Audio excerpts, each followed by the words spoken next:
तमिलनाडु के छोटे से शहर रामेश्वरम में अवुल पाकिर जैनुलाब्दीन अब्दुल कलाम नाम का एक युवा लड़का सपनों और आकांक्षाओं से भरे हुए रात के आकाश की ओर देखता था। 15 अक्टूबर 1931 को जन्मे कलाम एक साधारण परिवार में पले बढ़े, लेकिन उनकी महत्वाकांक्षाएं कुछ बहुत बड़ा करने की थीं। लेकिन कलाम के पिता एक नाव के मालिक और उनकी मां एक धर्मनिष्ठ गृहिणी थीं। उनमें कड़ी मेहनत, समर्पण और विनम्रता के मूल्य थे।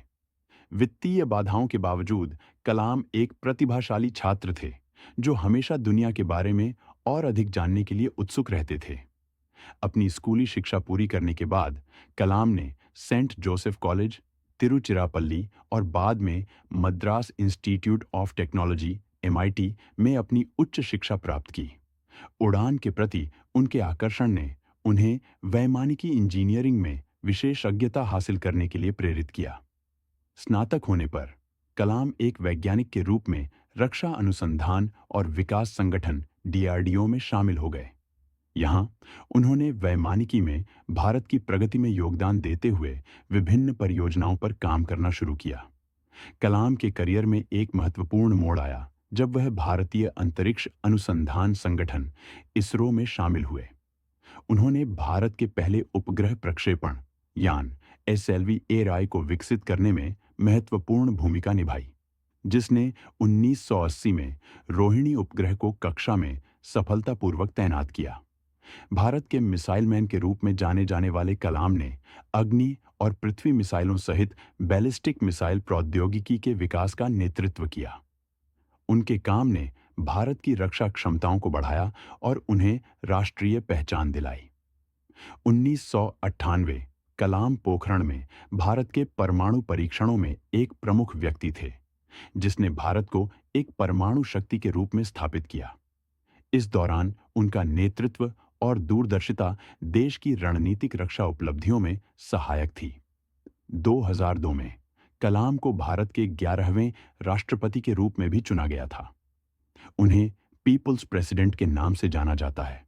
उन्होंने अपनी सादगी से पहुंच और विकसित भारत के दृष्टिकोण से लाखों लोगों को प्रेरित किया। अपने राष्ट्रपति पद के दौरान कलाम ने 2020 तक भारत को एक विकसित राष्ट्र में बदलने के लिए अपना दृष्टिकोण रखा। शिक्षा, विज्ञान और प्रौद्योगिकी पर उनके जोर ने अनगिनत युवा दिमागों को बड़े सपने देखने और अपने लक्ष्यों के लिए कड़ी मेहनत करने के लिए प्रेरित किया।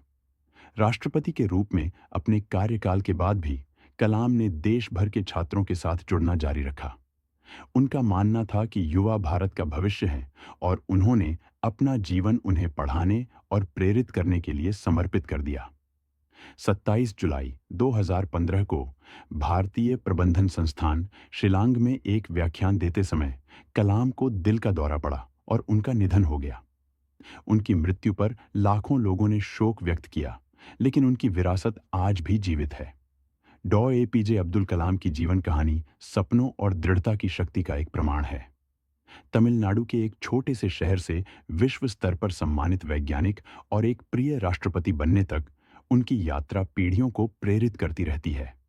एक समृद्ध और समृद्ध के लिए उनका दृष्टिकोण विकसित भारत राष्ट्र के लिए मार्गदर्शक बना हुआ है। यदि आप इस कहानी से प्रेरित हुए हैं, तो कृपया ऐसी और प्रेरक कहानियों के लिए लाइक, शेयर और सब्सक्राइब करें।